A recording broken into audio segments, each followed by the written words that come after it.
ሰላም ውዶቼ እንዴት ናችሁ? ዛሬ አንድ አጠር ያለች መልእክት ለእናንተ ይዤ መጥቻለሁ። እነሆ መልእክቱ ምን ይሆናል ምንድነው መሰላችሁ? ዛሬ በተለያየ ሶሻል ሚዲያ ስዘዋወር ወይም ደግሞ ሲዘዋወር ያየሁትን አንድ ጥብቅ መልእክት ላጋራችሁ መጥተው። ይኸው ምንድነው?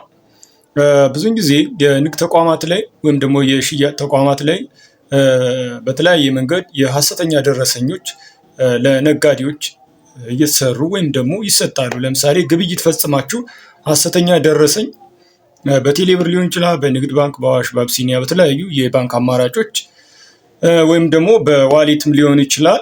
በእነሱ ሐሰተኛ ደረሰኞች በአርቲፊሻል ኢንቴሊጀንስ ወይም ደግሞ በኤአይ ተዘጋጅቶ ሐሰተኛ ደረሰኞች አካውንት ቁጥራችሁ፣ ስማችሁ፣ ቀኑ ኤፍቲ ወይም ደግሞ የትራንዛክሽን ፋይናንስ ትራንዛክሽን አይዲ ነምበር ባይ ዲፎልት ጀነሬት ተደርጎ ሐሰተኛ ደረሰኞች ይሰጧቸዋል።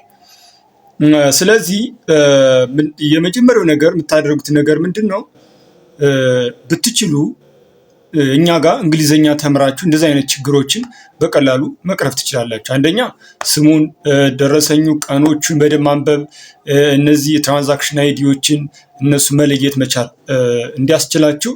በዚህ ሰዓት ደግሞ አብዛኛው ግብይት በካሽ ቀርቷል።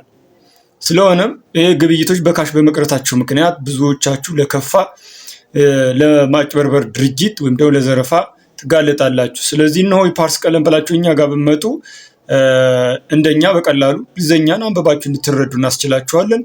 ንግዳችሁን በስርዓት እንድታካሄዱ ታሳልጡ ያደርጋችኋል። ከሌቦችም ትድናላችሁ ማለት ነው። ስለሆነ እያንዳንዱ ትራንዛክሽን የራሱ የሆነ አይዲ አለው።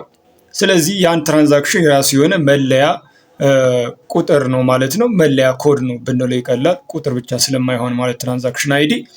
ስለሆነም እነሱን እናንተ በቀላሉ አንደርስታንድ ለማድረግ ይመቻችሁ ዘንድ በቀላሉ አንብባችሁ እንድትረዱት የሚያስችላችሁን ነገር የምታገኙት እኛ ጋር እንግሊዝኛና አማርኛ በደንብ አድርጋችሁ ስትማሩ ችግራችሁ እስከ ወዲያኛው ይቀረፋል ማለት ነው። ስለዚህ በዚህ ዘመናችን ላይ አሁን ያለው ነገር የካሽ ትራንዛክሽን ስለሌለ አሁን ዲጂታል ትራንዛክሽን ነው እየተካሄደ ያለው። አሁን ቀጣይ ደግሞ ከዚህ የባሰ ነው የሚሆነው። ይሄን አጋጣሚ ይህን ክስተት ወይም ደግሞ ይህን ክፍተት እንዳለባችሁ አስባችሁ እኛ ጋር በቀላሉ እንግሊዝኛን በደንብ አድራችሁ ቁልጭ ቅልብጭ አድርጋችሁ መጻፍና ማንበብ እንድትችሉ ፓርስ ቀለምን አማራጫችሁ እንደምታደርጉ ተስፋ አደርጋለሁ። ይህ ቪዲዮ ቢመጣላችሁ ሁሉ ሪፖስት እያደረጋችሁ ላይክ እያደረጋችሁ እንዲሁም ደግሞ ለሌሎች ሸር እያደረጋችሁ እንዲደርሳችሁ ያልተማሩ ወገኖቻችን በቀላሉ እንዲማሩ አድርጓቸው። ከተለያየ ማጭበርበር ወይም ደግሞ ከዘረፋ እንዲድኑ አድርጓቸው። በድጋሚ ፓርስ ቀለም ነው። ይመቻችሁ።